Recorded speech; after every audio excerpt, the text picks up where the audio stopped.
Oh, Jesus. Whew. This is very weird know, being this in is person. Really this is really weird. Welcome back to the Storm Postgame Report. Seattle beats Golden State, the team that obviously Rowan knows so much about. Apparently. By a final score of 67-58. Before really going into this game, I do want to say there are these two fans that I've mentioned previously on the Storm Postgame Report that I've seen in person here at Climate Pledge Arena. They're like, oh my God, it's Charles.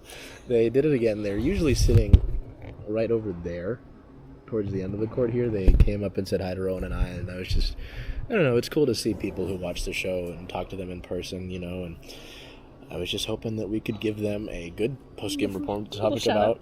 Oh, that as well. But yeah, this one was interesting, Rowan. I mean, I think I looked over at you in the third quarter and I was like, we haven't crossed the 40-point mark. Like, what is happening?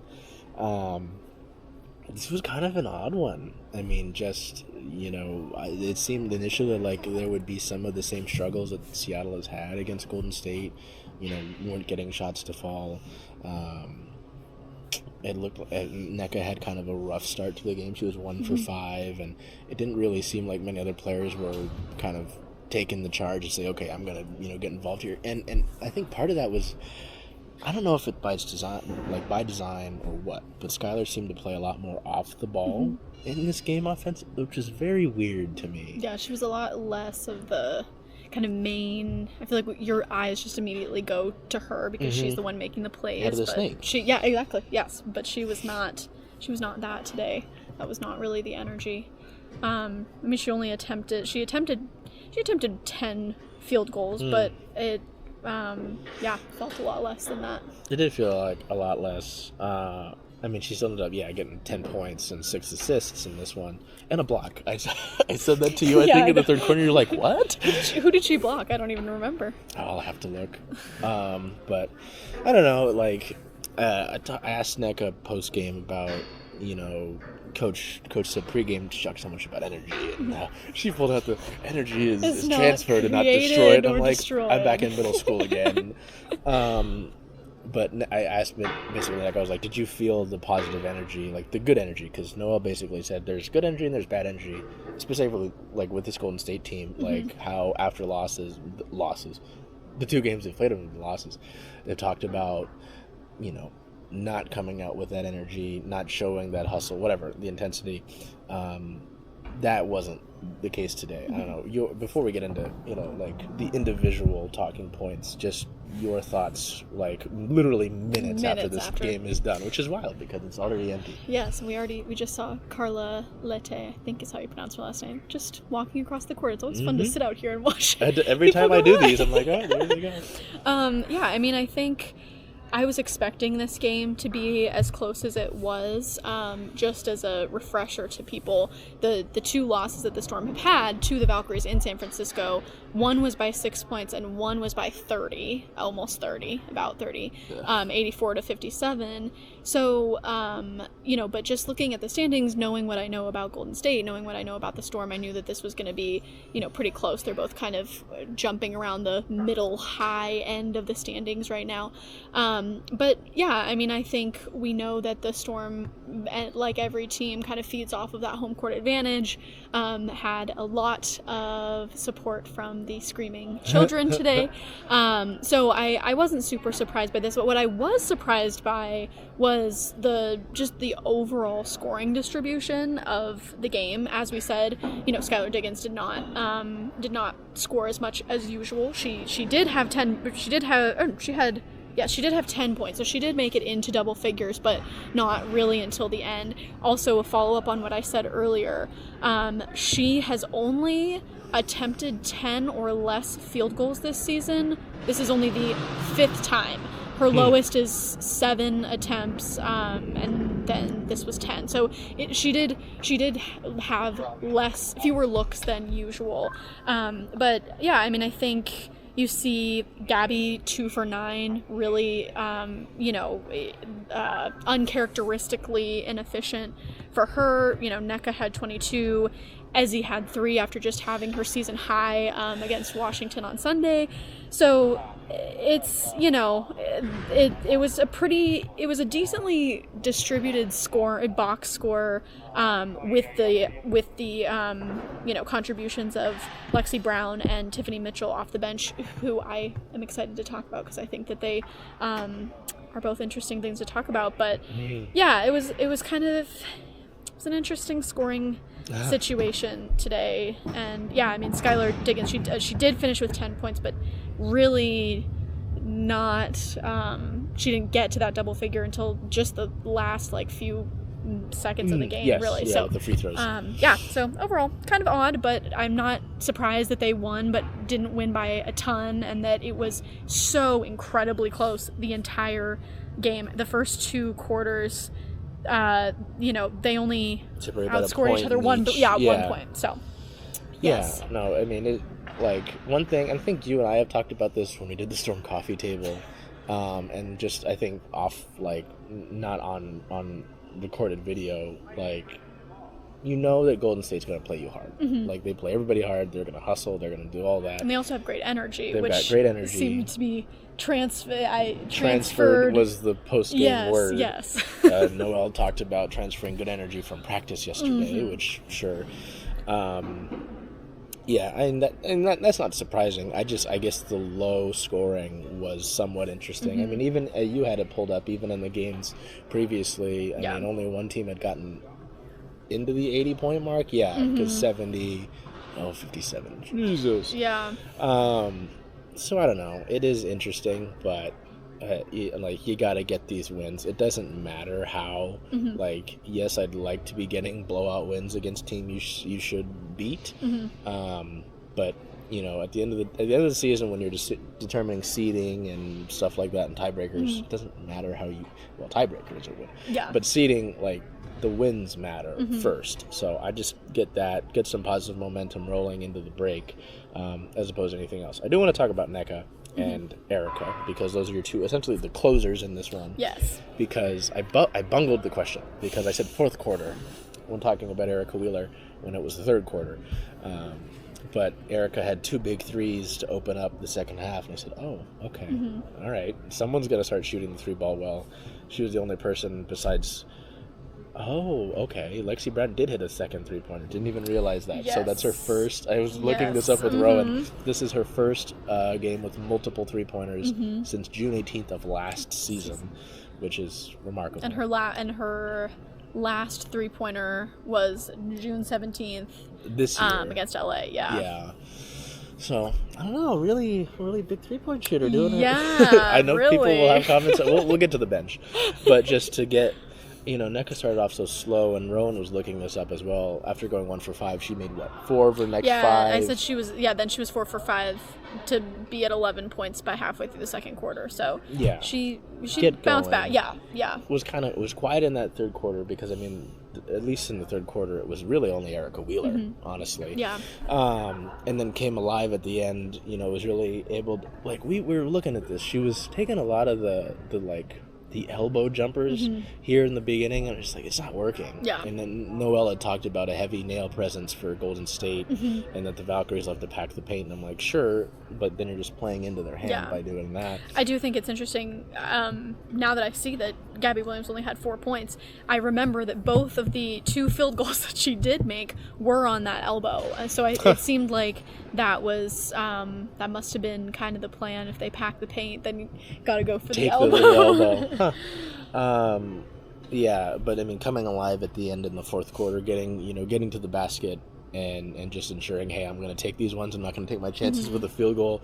I mean, one of the best players of all time, who continues to add.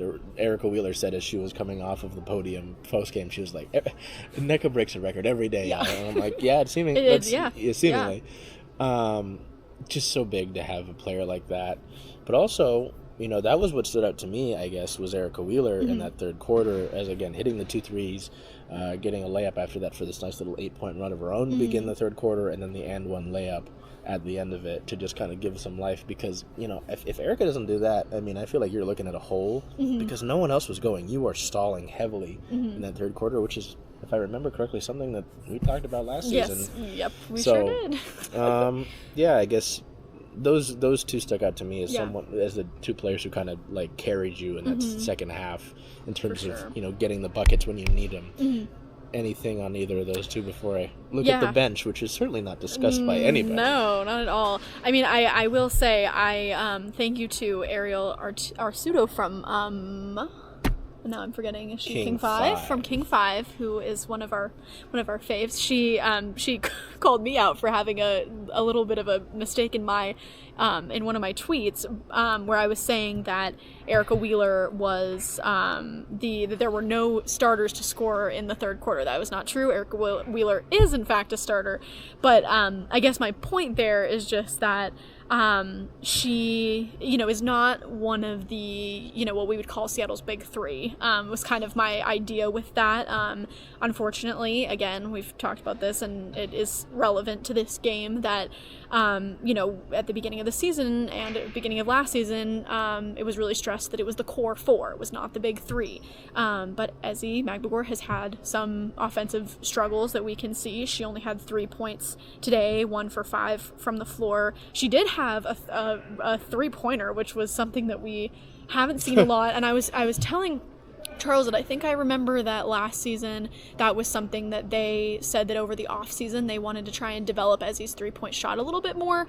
Haven't really seen that yet. There are some really weird things going on. We're trying things out up here. But anyway, the big three of Gabby Williams, Nneka, Ogwumike, and Skylar Diggins, who have been really the big three offensively this season. I think Erica Wheeler has been a really unexpected offensive addition. With that, I think that she was really, stressed as a big defensive presence when she was kind of being presented to us at the beginning of the season by Noe. And so I think that this has been yes, exactly. I remember saying it when there was the signing that Noelle Quinn loves a good veteran presence, like veteran guard presence specifically. So I've been very pleasantly surprised by all of her offensive production, and so I just thought that it was very notable that she was having such a huge third quarter to get them through that, like you mentioned, that third quarter slump from last season. Here you kind of, you have a remedy for that. So that was a very pleasant surprise. And then, I guess on to the bench. Before you do that, yes. I will say this. Because it's like a hallmark of Skylar, right? Like, not the most efficient game offensively, of course. Did get to the free throw line, which I know Seattle hasn't necessarily gotten. Maybe take the necessarily out. They haven't really gotten the best whistle through the course of the year. But she was it was her typical defensive game, right? Yep. She's still even with the poor shooting night, still +9 defensively. Created a bunch of turnovers. 6 assists too. 6 assists, which is. Talked about her again playing off the ball, but still getting 6 assists.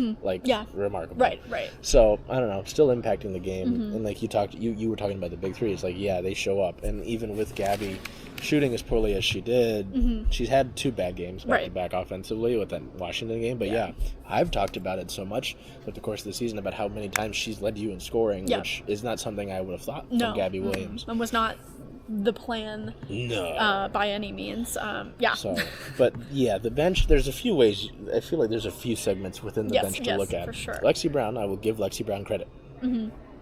She struggled throughout the course of the year. I don't think that's subjective. I think that's just a matter of fact. Yes. Whether it's in the minutes that she's been given or the just trying to get minutes. Yeah. And 7 points, 2 3-pointers. High. Season high and rebounds, by the way. And that was one of the things. 3 rebounds. Yeah. There was a few times that Lexi actually drove to the basket as well. I was Lexi Brown, not only being in the game and making multiple 3-pointers, but rebounding and getting an assist were not on It's reminding me of when we were talking during the University of Washington women's basketball season. Do you remember how much we stressed guards getting rebounds was basically their how small they are. what would win them games. So that just anytime I hear about a guard rebounding, I think of Tina Langley. Can you hear me? 2024, 2025 UW squad. Anyways, I actually was just trying to look and see what her career high in points is. I just was interested in that. Yeah. In 2024, she did have 20 points, so I don't know if that's her career high, but I could go through that whole thing. But anyway, I mean, those 7 points were huge, and also 7 points in 13 minutes as well. She didn't necessarily get a ton of minutes per se. I want to talk about Tiffany Mitchell. Yes. Go ahead. Okay, sure. I think it's interesting how we have seen... you see the DNPs, the 0 minute, the coaches' decisions of Zia Cook, Kenzie Holmes, Dominique Malonga.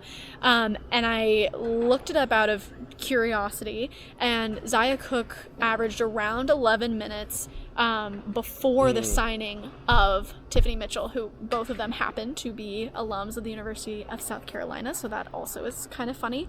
But I could go in and find a bit more stats to back this up, but both of us have been here consistently for 4 seasons at this point, and we have talked year after year about if there's a new signing, if someone comes late. For example, Gabby Williams last year and in years past.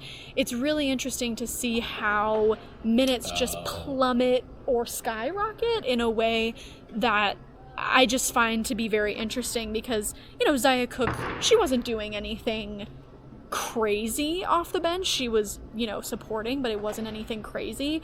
But to go from averaging around 11 minutes and again, being efficient in those minutes, not being your leading scorer, but, contributing definitely to being a DNP, she now, since the signing of Tiffany Mitchell, is averaging 3 minutes. Or maybe more like 2. She had 4 minutes in Tiffany Mitchell's first game and 2 minutes in Tiffany Mitchell's second game.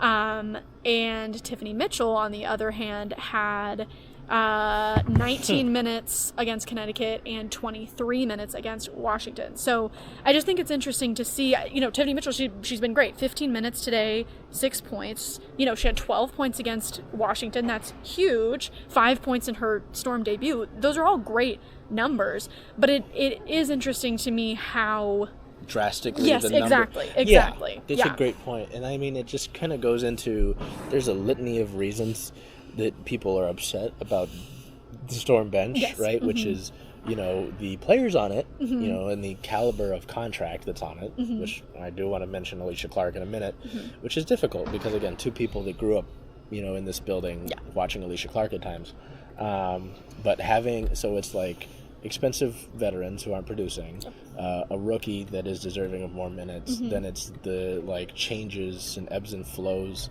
of offensive of minutes. The minutes distribution. It's just, it all goes into this discussion that we've had at numerous occasions, whether it is in postgame reports or in the roundtable or off the camera or in writing, about the mismanagement of the bench.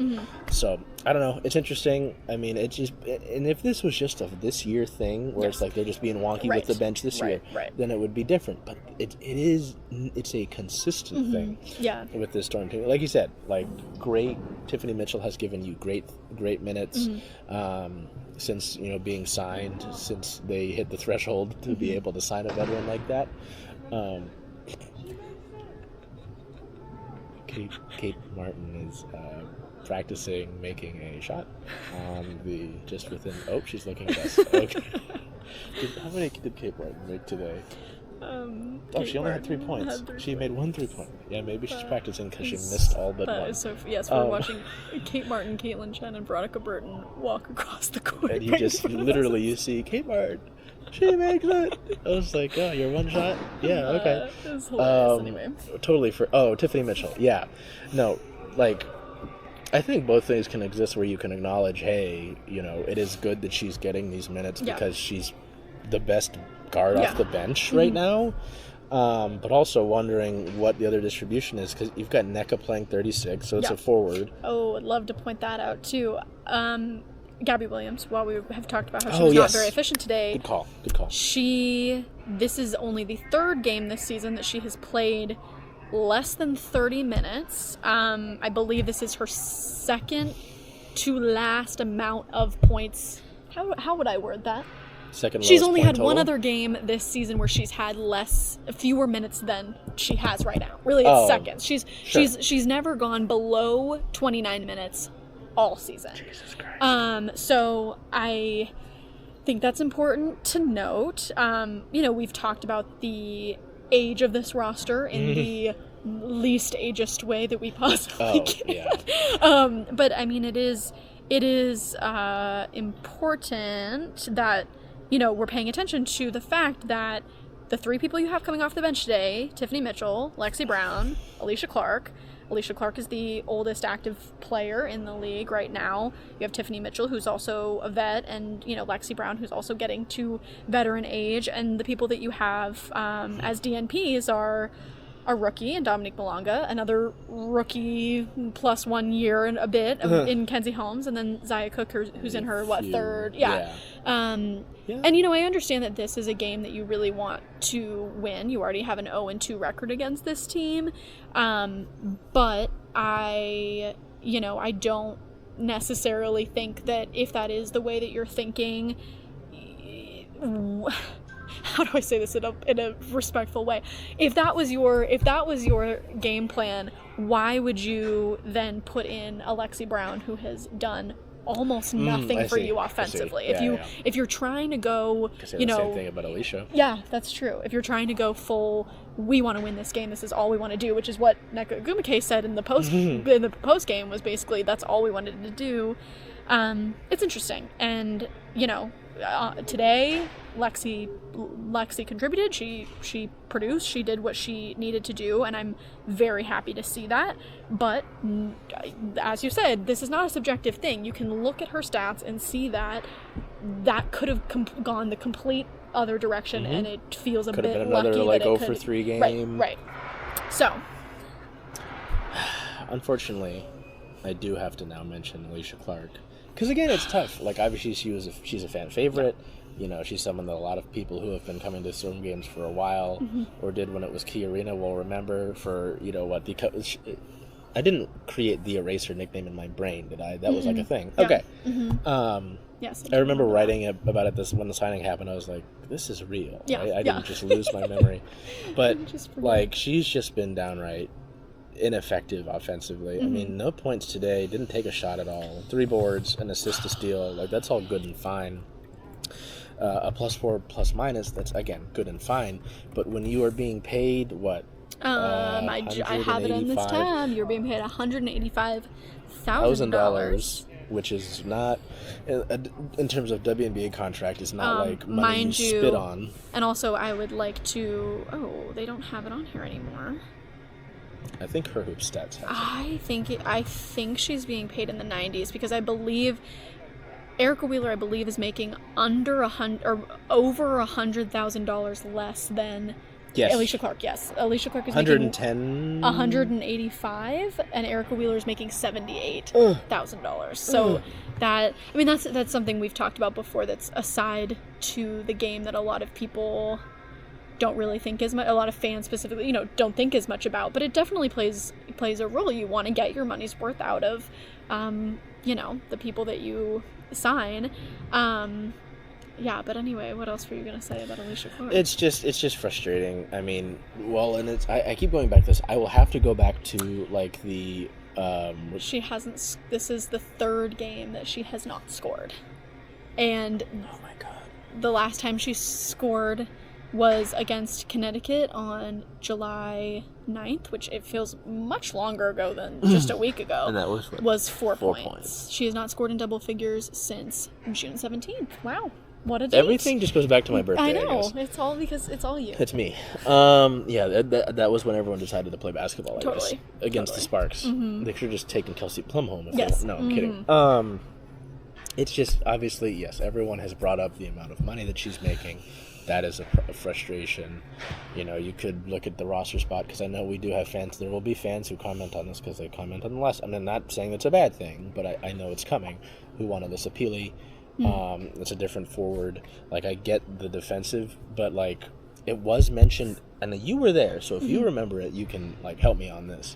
But I'm 90% sure that Alicia Clark herself, as well as Noelle Quinn, talked about like wanting more offensively from Alicia this year. Yep. She talked like same thing as he mentioned, like they're asking more from me offensively, but I'm 90% sure that the same thing happened with Alicia. Yeah. And someone on tweet there was like, it's not her job to score. I'm like, you are on a basketball team. Yes. You should be able to score, but also when you're making that much money and you've been in like you're the old head of this league, like you should be able to do that. Yeah. And if not, that is an indictment of, I don't necessarily blame Alicia for that. You know who I blame for that is the front office. Yeah. And the staff that said, hey, yes, let's bring her in. Because what did you see in Vegas that said, you can, like, we're missing, we're going to lose a Jewel Lloyd, who obviously has had a very rough year in Las Vegas. Yeah. But you need to get some more offensive production to help with Skylar, Nneka, and Gabby. You need something more there to add to them and be a true championship contender. What did you see from Alicia Clark last year that said, yeah, this will help? Yeah. Right? Because, I mentioned it when the signing happened, was that I think 90% of the signing was everyone knows that the Storm had some issues in the offseason that were very public, and I feel like they were looking for a win. And again, a win culture-wise, a win with the fan base, just in the... Something that I thought might be like a safe bet. Yeah, and I think that there was also a lot of uncertainty from fans, the amount that was released about all of the situation that happened, last season. I think that fans were kind of confused. It just seemed like a kind of thing, and then to have... to lose Jewel, who has been such an, integral part of the, of the fan base and everything. I think they were just really looking for a win, and they got that. When they signed Alicia, fans were very excited, to have her back. And, but how much, is What's even the then, point? Yeah, even then, I'm like $185,000 for your fan base to be happy. When that leaves, well, right, and then it, you're at this point in the season where if you had that cap space, maybe you'd be able to sign someone else. You don't have it, and now the fans are still upset because the team isn't producing in the way that we thought, that people thought. So, like so many of Seattle's issues are connected. Yes, right, yes. Because like you aren't able to rely on Alicia Clark to give you more minutes and give maybe a Gabby or a Nneka more of a break. Because she can't produce. Yeah. So who gets overplayed? Right. Right? Like, so I'm not going to say the words that I'm worried about, but I'm fearful for scenarios that could happen because of overplaying these players. You mentioned the age part. Yeah. And that's a thing. But also, even if they were younger, I wouldn't want to do that anyway. I mean, looking at the box score of Golden State today, 13 minutes. Starters are 13 minutes, 24 minutes, 25 minutes, 20 minutes, 31 minutes.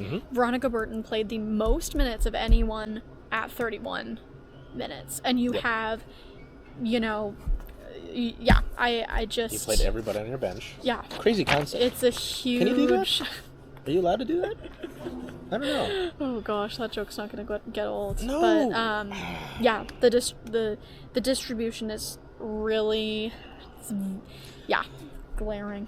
I didn't like the answer. We're going to stay with the bench. I did not like the answer about matchups with Dominique Malonga because Ariel Arsudo with Game 5 yes, did ask, basically very blunt to the point, like Dom didn't play this game. Dom played 3 minutes last game, I believe it was. Was that just a matchup thing? And Noah did mention matchups and talked about, bigger lineups, and did say that there were times in this game where there were pockets that she could have put Dom in, but she didn't. Yeah. And I'm just like, well, that is your job as the head coach. Yeah. That is your job to literally stand there and point and say, you go. Yeah. And again, that goes back to what? Giving some of your players a rest, managing their time. And one of our followers, who's very nice, I have to pull them up so I can remember to get the right names, but kind of mentioned, hey, would you maybe want to not play these players, play an Ezzy because of the more physical Sonia Jacobson. Yeah, Sonia Jacobson was like, hey, maybe they don't want to play Dom against these more physical, harder, like super physical defensive warrior type teams. And I'm like, sure, that's fine, but my argument is she has to learn somehow. Well, and also I was telling you that in my understanding of when I have heard of WNBA players going overseas and playing in Europe, I've actually heard something that would contradict what, or not contradict what Sonia's saying, but actually be the complete opposite, that I have actually heard that for European players, it's harder for them to come into the WNBA and not foul, that they get called for a lot of fouls because it's actually quite physical in Europe and that fouls aren't called quite as often. I could be misremembering this, but I'm pretty sure that, you know, I've heard in the past that it's actually the complete opposite of what, you know, you have these players coming out of college in the U.S. Who talk about, oh, the physicality of the WNBA, I need to, you know, learn the physicality. And I've heard the complete opposite from the international players who come in and they have to maybe not be less physical by any means, but they have to be a bit smarter about the way that they play because they're called for more, what do people say, ticky-tack fouls? What do people say? Yeah, that works. You know, so that's my perspective on that. And like you're saying, even if that part wasn't true, we talk about this all the time, you're not going to be able to learn these things without practice. And, you know, and I will say, to Noelle Quinn and her staff's credit, we have talked on the show before about, you know, putting Alexi Brown and Isaiah Cook in to make sure that they get these reps just in case there is something that happens at the end of the season, that you have players that can come in there and know how to, you know, shoot consistently. I am very confused about what's going on in this arena right now. Anyway, you know, to their credit, I appreciate them continuing to put, you know, their bench, or at least Lexi Brown, in when she has not produced. Sure. It's just how they manage their bench has been balance. fascinating. Yeah. Weird balance is that. Yeah. Yes. With Dom, I just continue to wonder. I'm like, hey, you've got to learn somehow. Yeah. And if you're not learning in game, when are you learning? Because, like, even with practice, it's not the same as game speed. Yeah. Like, we talked about this with Nneka last year, which is different. Yes, it is but different. It's like, if you're going to make mistakes, make the mistakes, and then let's, like, learn from them. Like, I understand this is a team that's contending, but, like, with the Dominique Malonga and the skill set that she has and the ability that she's displayed already, it's not like she's, like, giving you nothing in the game that she's played. I'm just wondering, it's like, when are you going to take the cuffs off, take the leash off, whatever, take the restraints off, and let her go? Yeah. Because I think if you do that, you'll get a better product of her by the end of the time we get to the playoffs. Last thing to wrap up. Yes, there's no game until Tuesday. No real game. No. So to say, until other games, Dallas Queens comes to town. Yes. I guess if I'm going to make you give a letter grade for the Storm so far this season, what would you give them? I would give them a B. I want to go B+. I'm kind of like I'm like B.5. Yeah, me too. Because it's just a B. It's not a B+, it's not a B-, it's just a B. I'll stick with the B. Yeah. Because, you know, again, as I mentioned, I was talking to some fan was asked during the game, do you think the Storm are the most underachieving team in the league? And I said, no, I don't think so. I don't think you can beat Minnesota, New York twice, I almost said the Liberty. Yes, New York and Liberty are different teams. They are different teams. Phoenix twice, Atlanta on the road. I don't think you can, like, even considering the injuries that they had, I don't think you can, like, discredit the fact that Seattle has shown that they're a contender. Yeah. And when they're clicking and they're getting all of the players to produce, they've shown they can beat everybody. It's not like anybody has their bugaboo. Not anymore, because they beat the Valkyries. Yeah. The big bad Valkyries. Yes. But, like, the fact that you have had some struggles throughout the course of the year, losing to Connecticut. Losing to Connecticut. I was like, wait, did I make that up? Losing to the Mystics. That fourth quarter was terrible. Yeah. You know, that home loss to Vegas here. You could look at the Golden State games, like the loss to Indiana, an Indiana team that was struggling at the time. Yeah. Like, you should have at least 3 or 4 more wins. You know, obviously you're not going to go undefeated. Yeah. It's just not realistic. But, like, there are several of these that are within reach. You know, it's like 5 points, 7 points, 5 points, or 6 points. Or a 30-point blowout from the Valkyries where, these confusing games that really, that Connecticut game was just so, I just still can't get over the Connecticut game. But, all that it's confusing to have a team that has these huge wins, very important wins over important teams, and then you have a one-off loss to Connecticut, and those things, sometimes those one-off losses can just kind of be pushed to the side, but when it's against a Connecticut who broke a 10-game losing streak by beating a team in the top half of the standings, it's really it definitely matters in times where maybe some other losses don't matter as much. But yeah, I think a B is a fair assessment. I mean, again, I think the concerns that I have too are I did want to bring this up, which I will be writing a all-star reflections of pre-all-star break, and this will be in that, I'm sure. But one thing I did think was interesting, I asked Noelle Quinn post-game what her kind of plan for the all-star break was, whether she, whether it's personal or game plan.